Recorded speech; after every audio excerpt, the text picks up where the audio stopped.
Hi, hello. Thank you for joining. So welcome to the Data and Computational Journalism Conference Indonesia 2022. My name is Ajeng, and in this session, we are going to talk with Tom Walker, is the lead journalist from the Gecko Project, who are a couple months ago working with BBC and Mongabay in a project that is so complicated and uncover a systemic scheme of plasma plantation in Indonesia. And the articles were published by the three medias together at the same time. It is about how Indonesian villagers potentially lost hundreds of millions of dollars and are deprived by palm oil companies. You might have read the articles and you might have seen the video that are published in the BBC Indonesia YouTube channel and also the BBC news channel in English. And so Tom right now is going to tell you how we came up with this idea. No, actually, he came up with this idea and how we actually managed to make it happen in the course of 2 years. So Tom, over to you. Oh, let me just remind you that if you're joining and you wanted to listen to this webinar in Bahasa Indonesia, you can click through the right bottom side of your Zoom. You will see an interpretation button there, and you can listen to the webinar in Indonesia, translated by Deva, who are here right now with us.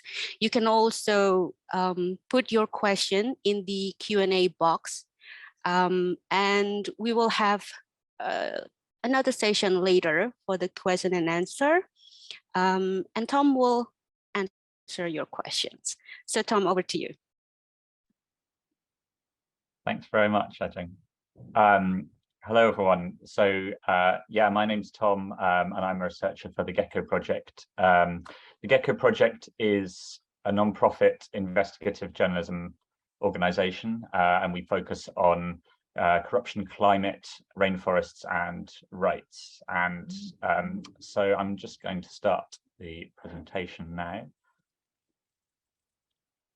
Sharing.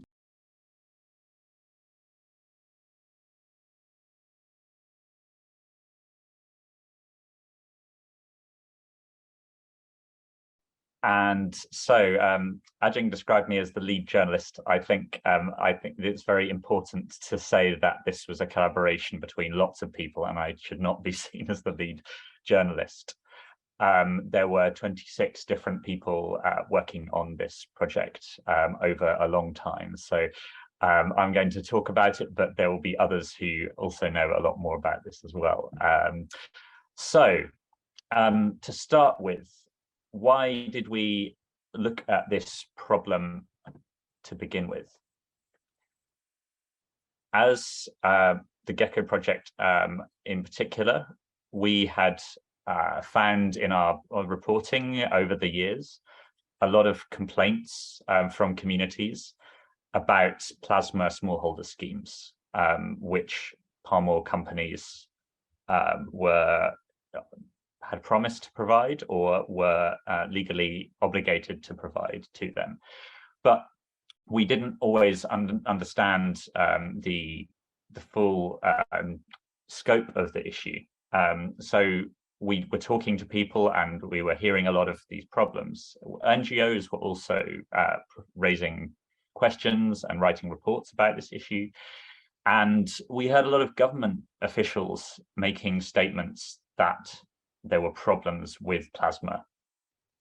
And as you can see in this picture, there were also large numbers of protests going on in a lot of different places. So this was where we started. We knew there was a problem, but we didn't know how big the problem was. There was no good data available on the scale of the problems. We knew that there were problems in a few cases, but when media reported on it, it would often report on one particular community in isolation. And government data that existed was often incomplete or sometimes contradictory. So you would get data on the number of problems in one place, and then data from another government source would disagree with it. And so this was the starting point. We've heard there's a problem from people. Just how big is that problem? And you can see from an audit by the Supreme Audit Agency, or the BPK, that in 2019 they found that the government itself was unable to monitor itself exactly how big this problem was. So this was where we started. What do we do? And before I go into that, I just want to explain a little bit about what we mean when we say plasma, because some of you may have come across this, but some of you may not. So the idea with plasma was that large palm oil plantation companies, when they developed a plantation, would provide a portion of their plantation to communities. And this portion was generally called plasma. And the idea originally, when the government set this up in the 1980s, was that this would be a way to ensure that local communities got the benefits from a palm oil plantation. So they would get some of the profits from the plantation, or they would actually work the land themselves, so be managing a small plot of land as a palm oil plantation. This was commonly offered by companies since the 1980s as part of the efforts to convince communities to give land for plantations. And in 2007, it actually became a legal requirement for any palm oil company that got a license after 2007 to provide 1/5 of their land, of their plantation land, as plasma. So this was the problem. We decided that we could investigate this story by only by doing it on a very large-scale basis and looking at it as a national picture and in a number of different ways. So this took 2 years or a bit just over, and it involved 3 different organizations, field reporting in 26 different places across 11 provinces. So we weren't just focusing on one area, we wanted to understand how it was affecting multiple parts of Indonesia. We interviewed hundreds of people, ranging from people who were in plasma schemes through to government officials. And of course, because this is a data journalism conference, we spent a lot of time analyzing the data. So what we were really trying to do here was to look at what the data was telling us, then do field reporting, then let the field reporting inform our data analysis. So what data did we provide, and what did we find? As I mentioned at the beginning, we took a lot of time to understand exactly what data the government did and didn't have. So there is some data available, and in some cases it's just available for a specific province, and it's just published in PDF format. So you can see an example of one of the PDFs that we were able to access for one particular province, Central Kalimantan. And we took a lot of time to transcribe this into spreadsheets and tables. And you can see on the right-hand side, this is how the government records, in some cases, whether plasma is being provided. We also we interviewed 14 different district and provincial administrations to find out what data they had. So when we got to towards the end of the investigation, when we were able to talk about the scale of the problem, what we knew, we could be fairly confident that what we were saying about the government, what the government knew, was accurate. But it took a lot of time. So we knew the government data was lacking. So we thought, let's try and find out what the industry knows and what the industry is able to share publicly. So we sent a survey to 25 of the biggest companies, asking them questions, including just how much plasma are you providing to communities? And with only 2 exceptions, all of them declined to share that information. So instead, we tried to find the information that we could by looking at their annual reports and their report audits that are conducted for an industry body called the Roundtable on Sustainable Palm Oil. And so we collected all of that information systematically in spreadsheets as well. But then even that data wasn't telling us enough of the picture. And as I mentioned at the beginning, we were hearing and coming across a large number of reports from different places. So we decided to collect all of this data in one place in a structured format. So you can see here an example, a screenshot of the database that we created. And over time, we put together more than 200 different cases where communities had alleged in public that there were problems with the plasma.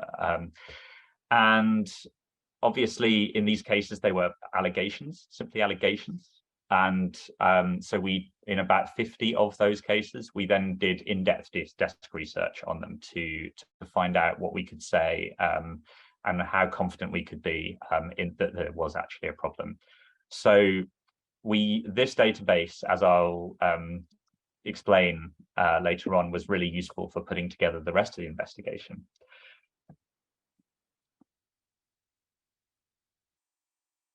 Just briefly, some information on the tools we used. We used a tool called Tabular a lot for extracting data from spreadsheets and PDFs where there was numerical data that we needed to analyze. And also to clean that data, there's a tool called Open Refine, which is a very powerful tool for cleaning up large data sets in a quick way. I also used a tool called Recall, which allows you to search a huge number of files across your computer, including PDFs, for specific terms. And visualization, we use Data Wrapper and Flourish, and that was a lot mostly done by the BBC visual journalism team. And of course, Google Sheets for collecting and storing all of this information. So that's what we did. And now I'm going to talk a bit about what the results were and how it informed the article.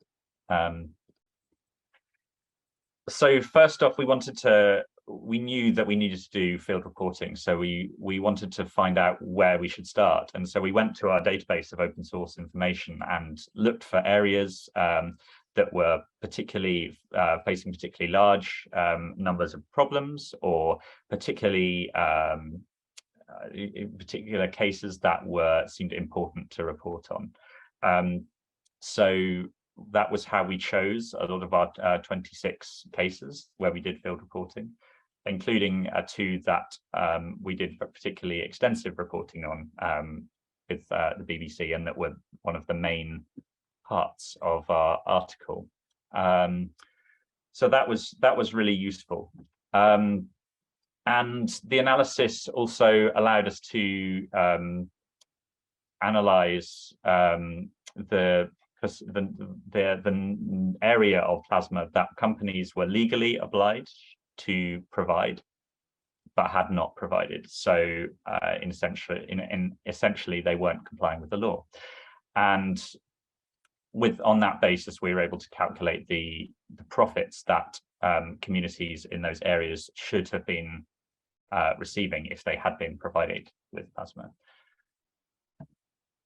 We also, to try and make the impact more real and relatable, we looked at a specific plantation, and over a 30-year period, the people in this plantation, the Suku Anak Dalam indigenous group, had not been provided with plasma.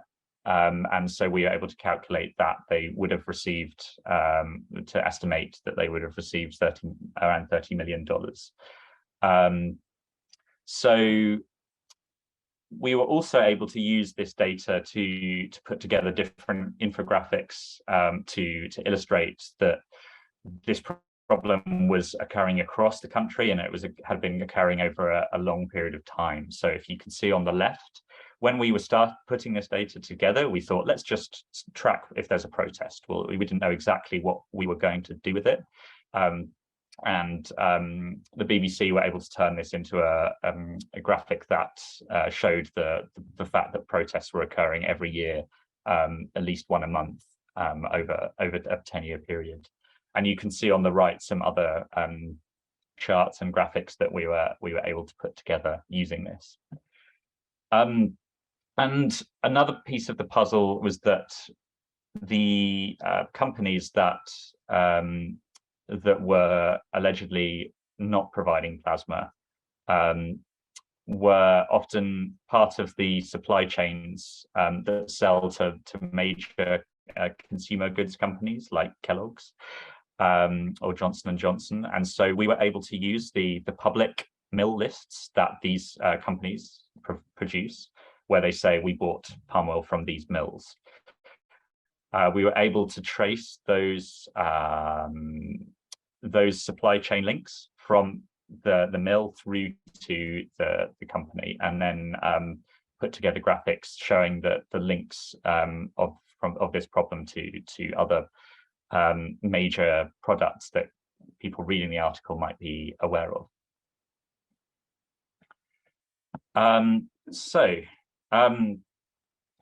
We put all of these together in a series of articles as a 30-minute documentary. The BBC produced a set of 4 articles, which I will link you to in a minute. We, the Gecko Project, have a one long article, which I'd also recommend you read. And it was also turned into audio documentaries and so on. So we produced a lot of different outputs from it. And so the question is, what impacts have we seen from this so far? 2 days after the investigation was launched, there was a national level audit of the palm oil sector announced. This wasn't just focused on plasma. There were a lot of other issues, but plasma is a key part of that. This is the Attorney General's office, among others, will be looking at whether companies are providing the plasma they're obliged to provide. There's also been an announcement to hold a task force in central Kalimantan with several district agencies to look at this. 6 consumer goods companies took steps to find out, or they told us they were taking steps to find out if suppliers were providing the plasma that they were legally obliged to. And we've also been tracking public statements from government about the problem. So we've got 4 provincial governments and 8 district governments so far that have talked about this. Obviously, several of these you can't directly attribute to the investigation, but it's significant that these statements have come out fairly shortly afterwards. So we're looking out to see what else will happen as a result of all this. So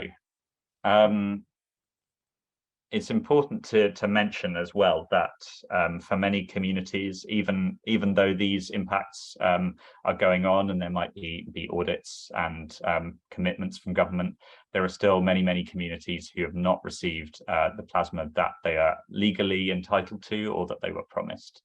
And so it's still a problem that is very much a current problem and that needs continued attention. And this is a shot from one of the communities that we reported on in South Sumatra. So that's it. And now we can move over to questions and discussing any of it. But I've included links to the report on the left and some of the key takeaways from it on the right. Great. So back to you, Ajeng. Thank you, Tom. What an investigation. I mean, looking at the things that you have just explained, we all know how the data that you collected and analyzed was overwhelming. So overwhelming that it took us 2 years to actually get it done. At one point, I remember we were all very frustrated, and at another point, you know, one of our own Agnia, when we first came into this story, she was newlywed and nearly pregnant. We thought that, okay, we're going to publish this story without Nia because she would be on maternity leave. But then she come back, have the baby, and we still haven't published it. So it took a very long time for us. Can you describe a little bit why it took us that long, you know, to publish it out there? It's a good question. The reason that it took that amount of time was that we wanted to be very careful and accurate in what we could say about the data that we had collected. So we were aware that the problem was big and that it covered a lot of different places, but we didn't want to overstate what we could say based on the evidence. So we were spending a lot of time double checking, triple checking the data, and in addition, checking again that there was not any information sources that we had missed that had included this information about the problem with plasma. So it was us trying to be as meticulous as possible, but it did take a long time. So it was not for the faint-hearted. Yes, and it was very thorough. I was also involved in this project, and like Tom said, it was double and triple checked. First by, you know, after I can talk from the BBC side, after we've done all of the articles, the Gecko Project would check our articles, and then Philip from Mongabay also checking our articles, and then it have to be checked again with our lawyer to make sure that, you know, it's bulletproof and we're not being sued on anything. And then it was checked again by their lawyer. So there's a lot of checking involved, and that really took a lot of time. We have a question here from the attendees. And just to remind you, you can put your question in the Q&A box. You can also put your question in Bahasa Indonesia. I will translate to you. This is the question that I have right now. What was the biggest challenge, and how many people did involve in this project? So in just thinking about reporters and researchers, there were 26 people. If you include photographers and filmmakers and others, then it must be over 30. So it involved a lot of different people.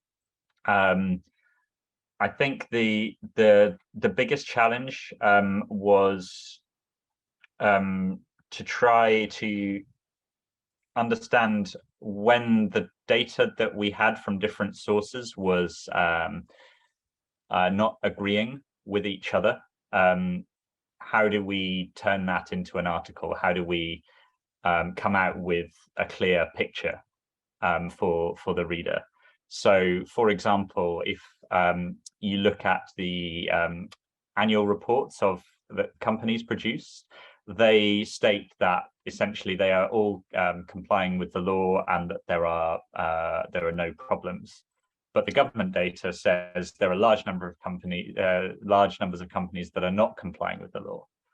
And so you think, okay, what's the reality? Is it somewhere in between? Is it, you know, what's going on? So that's why we tried to get as many different data sources as possible, and to present as much evidence in different ways to show that this is a large-scale problem that has been going on for a long time. Yeah, that was the biggest challenge. Thank you. Tom, can you please unshare your screen so that we could, yeah. Thank you. I have other questions. This one coming from Irma Garnesia. What is the challenge of collaborating with different newsroom? Do you assign different tasks, like who is writing, who's designing, who's analyzing? Maybe Ajeng and I, we can both answer that. Yeah, the challenge is, I think there are different timelines that different newsrooms work to, and different paces of work. So the Gecko Project works on quite long-term, often, pieces of research that will, it's not unusual for us to take months over a particular project, whereas the BBC is, that's, you know, you do it for some things, but you also have a lot of competing projects. So that's definitely a challenge. I think it's also a challenge to understand who can contribute what, you know, who can contribute which skills most usefully for the investigation. So, you know, the Mongabay network of reporters did fantastic work looking across, you know, in all of these 11 provinces. It would have been very difficult for us to cover that. And the BBC did this, you know, brilliant reporting in the 2 cases that we looked at in detail, as well as all of the data journalism and the visualization. So I think it was a challenge we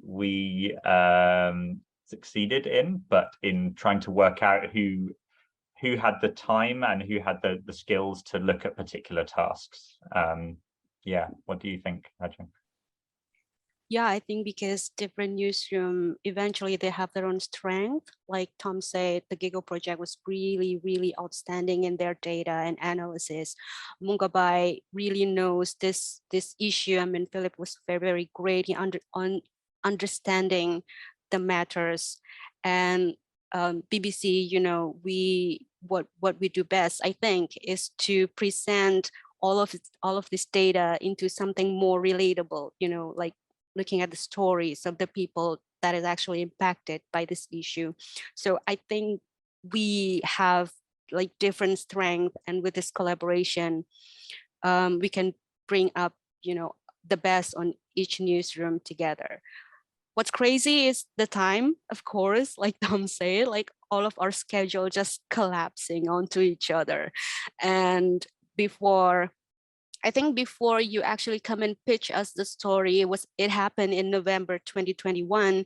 You have been working on the data prior to your pitching to us, right? So for us, it's kind of almost like 2 years, but for the Gecko Project and Mongabay, it's more, maybe like almost 3 years. So it's crazy. And like I mentioned before, but in the end, it worked out pretty well, because then when we have the outputs, there's this huge, you know, price on palm oil and all of that mafia thing that came out. So we don't really think that it's gonna be in that, you know, coming out in that good time.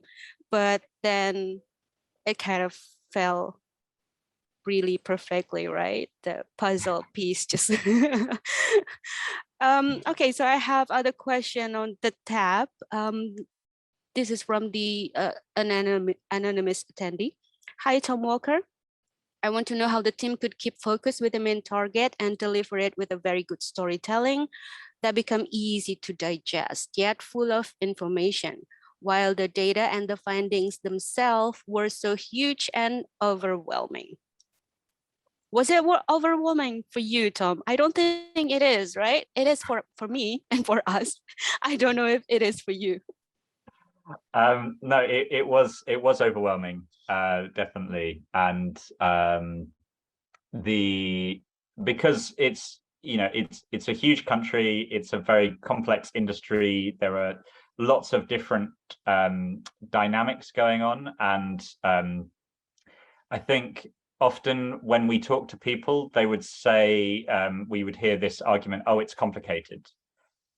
And the people would then sort of say, well, they were implying that because it's complicated, it's difficult to say anything about this issue. And oh, you have to understand every issue, every individual problem in each community on its own. And so looking at the big picture is too difficult. And so I think that was the main thing that kept focus for me, definitely, is to think, yeah, okay, there is an individual problem in this community. And so, you know, the case in South Sumatra we reported on, for example, there are a lot of different things going on and things that were promised to them, allegedly, but there are also common threads from that affect lots of the other communities that we researched, and it's important to draw the links between them and see what you can say about the problem more generally, so that you're thinking about the impact on people. And so that was what made it worth going through all of the government data and collecting all of this, because there was a feeling in the team, I think, in general, of, you know, there is something we can say about this and it's important. Yeah, it did. It really did. Really important. This is an interesting question from Azaria, who said, it is a very great piece. I see many great impact, especially the response from the government. I want to know, how do you approach the government regarding this matter? I think the most important, the most difficult thing for us when we're dealing with the project is that we have the right of reply for the government from the palm oil companies and from the consumer goods companies. Those are three difficult things, and each have their own approach, right, Tom? What I can say from our side, the BBC, Irham, our reporter, was trying really hard to get that ROR from the government, and a lot of it just really, you know, like, people are not responding to us. We have contacted dozens of government officials who's not returning back our calls, our emails, and we also, and Tom, also, you could like walk through how you have this like very detailed email for the companies asking also very detailed question.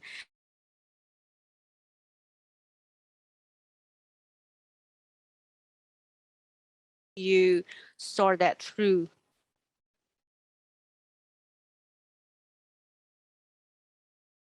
You're mute, Tom. Sorry, as you said, we had different approaches for each of these. So for the palm oil companies that run the plantations, we started with them first, and we put together a list of 20 different questions, which were based on our analysis of the open source information. So these were problems that communities were alleging, or things that academics or researchers had told us we should be looking out for. And we went in and said, you know, please, can you tell us more? And we sent exactly the same set of questions to these 25 companies. Of those 25, it was impossible to get in touch with 7 of them. I tried, you know, calling offices and, you know, pretty much everything other than going to the door, and quite difficult to get in touch with a number of others. So the responses we got, we did get responses, but it was often not looking at our questions. Actually, it was, you know, not saying here's question 1 and an answer. It was, here's a bit of text which may be related to the question. So so that was, you know, that took a long time, and we wanted to make sure the companies had enough time to respond properly, because they were technical, complex questions. So we would, if they would ask for an extension, we would give them an extra week, an extra 2 weeks, and so on. So that whole process alone just took us about 6 weeks to 2 months.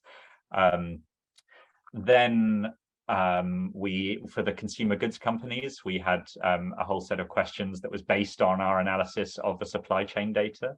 And we offered some of the consumer goods companies an off-the-record briefing where we set up a call and we explained what we'd found and asked them, if they had questions related to it and so on.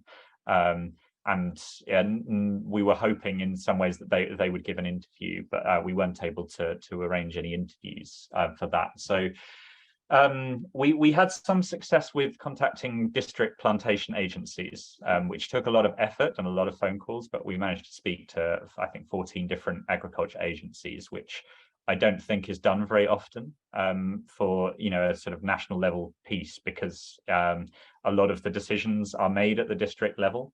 And so we approached them again through kind of phone calls, but often as Ajeng knows better than me, is quite a bureaucratic process of sending formal official letters to get the interview set up and things. So it's possible in some cases, but it takes a lot of time. Yeah, and sometimes when we get like email back from them, it's not something that we could use for the investigation. Sometimes it's just rejection. Sometimes we got referred to other people who end up not answering the question. So that whole process is very frustrating. Like, I've been using the word frustrating over and over again because it was at a point where we almost like given up. But the work, like Gecko have been doing marvelous work with the data, so we pushed through, right? Someone asked us, did the investigation reveal all the things that you've planned in the beginning, or do you think there are other facts that is not revealed yet because you cannot find enough evidence? I think there are absolutely more things that could be written about on this topic. And at the Gecko Project, we are planning some follow-up articles looking at specific aspects of this. So, for example, the financing of some of these projects. We were talking to communities who, after a period of time, are still in large amounts of debt. And they told us they don't know when they are going to be able to pay off the debt from this plantation. And so that's one issue, for example, that we want to be able to understand more about. So I think we also want to, I think all of us want to follow up any responses from the government or reactions that come out of this. So this national level audit, we will be watching quite closely to see what the results are, what comes out of that. Yeah, does that answer the question? I think so. But I have one other point regarding the planning, as I remembered it correctly. Correct me if I'm wrong, Tom. So when you first come to us with a story, we were talking about this protest that has been happening in different provinces, and we want to know what kind of the number on the national level. And then we were talking about these riots that people are frustrated because they didn't get anything from plasma. And along the way, we found out that these companies selling their palm oil to these consumer goods companies, and then we decided that we want to look at it, like we want to know which consumer goods company, we want to understand the supply chain and who is responsible for it. So that decision happened in the middle of the project. Did I remember that correctly? Yes. Yeah, but I mean, that's a good example of how the data, in my opinion, how the data helped shape the story, because when we just knew in general there was a problem, it's very difficult to look at 10 cases and then go from that to say, okay, these companies have consumer goods companies have links to it, because they could just say one company okay, we've looked at that. Because we were collecting this data about communities in this open source data set, we were able to look at that and then say, okay, we have 200 companies. What does that say? Okay, right. So of the 300 companies that Kellogg's buys from, X number are in our data set. So that kind of created a story, an angle to the story that we didn't know was going to be there to begin with. And so I think it is, for me, that's one thing that a tip that I found, from this investigation, that putting together the information in a structured way, so collecting the date of the incidents, the provinces, all those sorts of things, was really, really useful. So when we were sending reporters, we could say, okay, let's limit it down to just this district. Just get, okay, there are 5 cases here, maybe just try and look at those. So it was useful in all these ways that we didn't realize it would be at the beginning. And for things like the supply chain data is a good example. So yeah, lots of potential follow-up for sure. And the Gecko project, I know, want to keep working on it. Right. So guys, you could still have your question in the Q&A box. I will read it to you. I have someone called Maulin Niam saying, great work, Tom. She or he is also overwhelmed with how Indonesian government manage their public data on villages. So that is also a question that I wanted to ask you. How do you get all of those village level data, which is, yeah, Indonesian people know that it is very hard to get. Sometimes it's not accurate. And sometimes we, like you said in the beginning of this webinar, it contradicts other data that we have. So how do you, be sure which data is most reliable to use? Yeah, I think we were looking quite critically, trying to look quite critically at the data itself and understand how it was collected and the level of detail that it included. So, for example, I think the province level data that we used in the article to calculate the shortfall of plasma, that was the only province that we had data that was detailed enough for us to do it. And so the reason it was detailed enough was because it included the year that the company received its license. And as I mentioned at the beginning, if you remember, the law says that only companies that receive their license after a specific date were affected by this and had this requirement. So you could get a data set and it would say there are 200 companies, for example, that are not complying. But without that data on the licenses, then you would still not be able to narrow it down.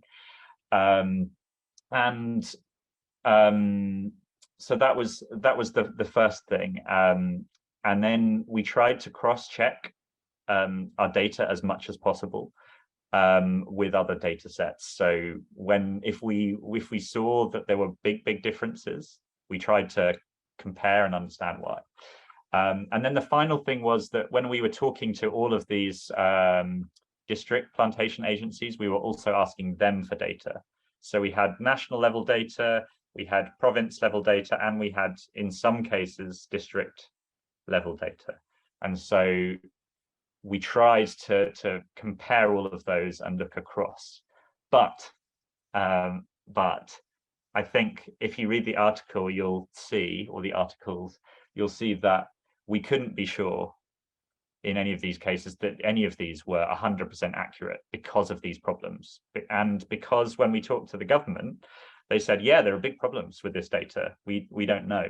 So we tried to report the evidence that we had, which is that the existing data says there's a problem. And we have found also other sources of data that suggest there is a problem.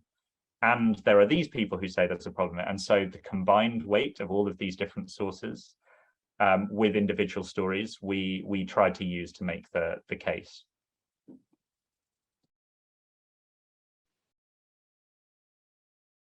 So Yeah. yeah, it was.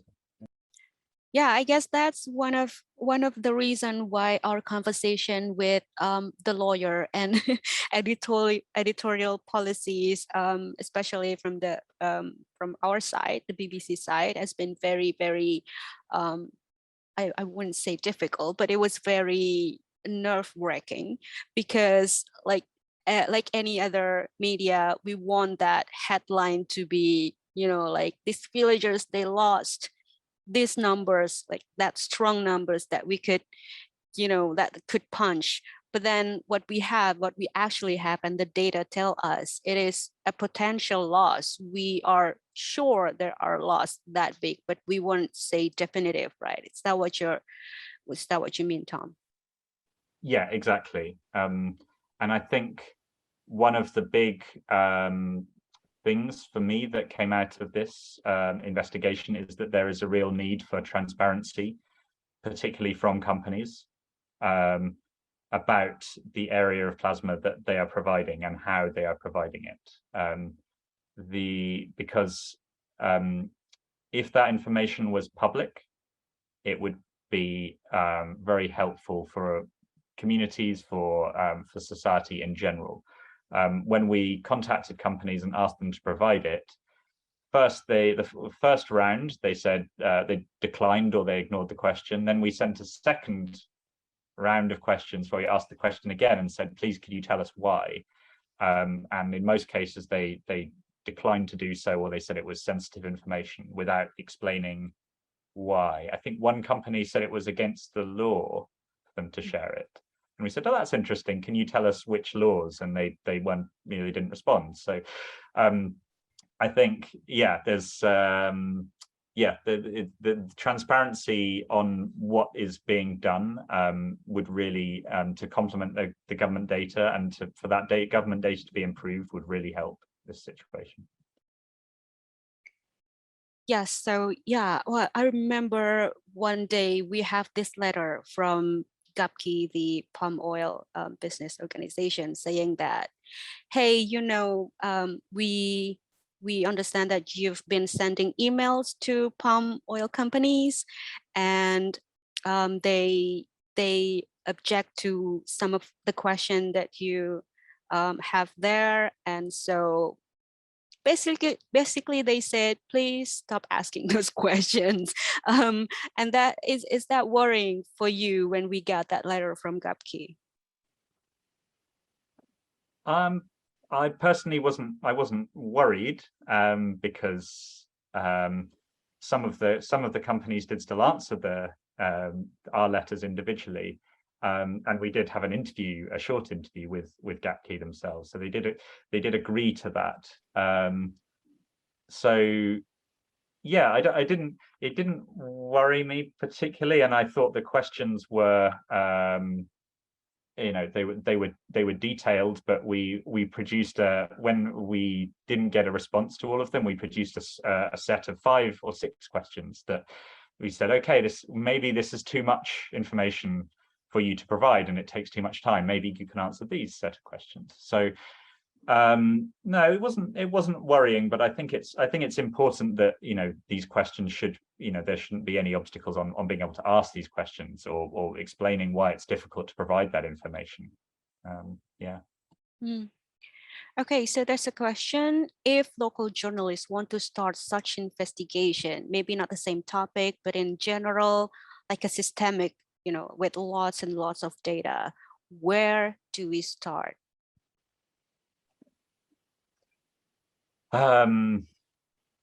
Well, I think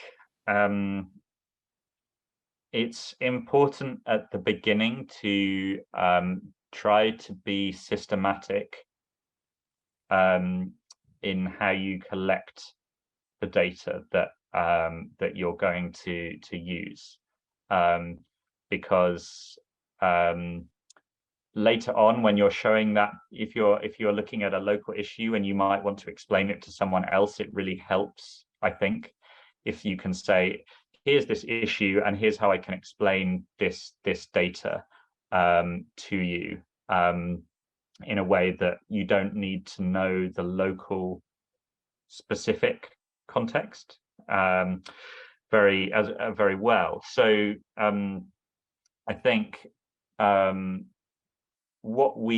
approach that we did was that we had some Google documents which we kept updated. The first was this spreadsheet of companies that we found with a reported problem. So every row was a different company, and if someone sent a report in, we said, great, add it to the spreadsheet, and then we can make sure that it's organized and we have a clear sense of what data exists. I think the second thing is that some topics where there is a lot of data, you won't know the answer in straight away. So you can do what we did. You could try, which is to take a hypothesis, like a science experiment, and say, this is what we think is happening, and here's the evidence that supports that. And as you're working on the investigation, you add any more evidence that supports it or disagrees with it. And so we had some hypotheses that we got rid of completely, because we said, okay, we thought this was what was happening, but it wasn't. So so I think that's a good place to start. And then also to look for collaborators, look for other people who might be having that, collecting that same kind of data. We found academics who had done similar projects, and they said, we said, can you share your data? And we were able to bring it over into our data set, which saved us a lot of time. So so structure, a hypothesis, and collaboration would be my 3 tips. Okay, so I'm aware of the time. We'll be ending the webinar at 4 p.m. sharp, but I still have some unanswered question. No, not some, just one actually. This is someone who wants to remain anonymous, but he or she said that they have been reading Gecko Project stories since 2019. And they hope that Gecko Project keeps sounding this kind of issue and do more collaboration with local media in Indonesia. I believe that local media have a lot of sources, and Gecko Project have good idea and data savvy team to do this kind of investigation. A very great piece, Tom and team. I think just one, it's not a question actually, sorry. So it's a comment, but thank you for saying that. One thing that maybe could wrap up this webinar from me. So Tom, when we approaching the end of this project and we have, published all of our output, we have this kind of debrief with Tom Johnson and with you, I think, or maybe you're on leave. I forgot, but we have this kind of debrief, and we mentioned that, we have lots of lesson learned from this project together. And if we could like start the project again, there are things that, we're gonna do it in a certain way. We're not gonna do that again. Can you share with us what kind of lesson learned that you have see from this project?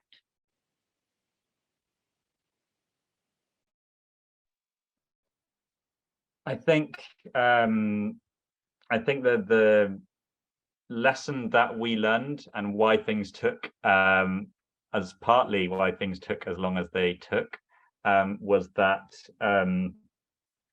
we could have been clearer at the beginning about these hypothesis statements, because some of the things that we thought were true at the beginning, we found that there wasn't enough evidence to support them. And so I would go to Ajeng sometimes and say, sorry, I know we pitched this to you and we thought this was true at the time, but actually we don't have enough evidence to do that. And that must have been quite frustrating. And so I think a challenge maybe with something like this would have been waiting a bit longer to collect all of the data and to have one finished pitch where all the evidence is in one place and all of the analysis is in another place, and we could have a very clear basis for collaboration with local media, with you know, national media, like with different types of journalists, because the Gecko Project did a lot of the sort of initial data work, and I think it's sometimes good for one part of a team to specialize in that and then explain to everybody else what they found so people can check it. So the short version of that would be take your time to be sure about what the evidence does and doesn't say before starting writing and starting analysis. Thank you, Tom. So I think we're up. Our time has come to end the webinar, but it's been very illuminating, very inspiring. And I believe the great people at the DCJ have your contact. So if other people have some questions or still very, you know, intrigued to find out about this project, you can they come up and email you with their question, Tom? Yes, please. Yes. So my email, yeah, you already have it maybe, but I'll just put it in the chat as well. But yeah, and thanks very much for listening. And it's yeah, it's great to see the interest. So thank you so much, guys. See you again later, and you still have great sessions with the data and computational journalist conference. So bye-bye. Bye-bye. Thank you. Bye. Thank you.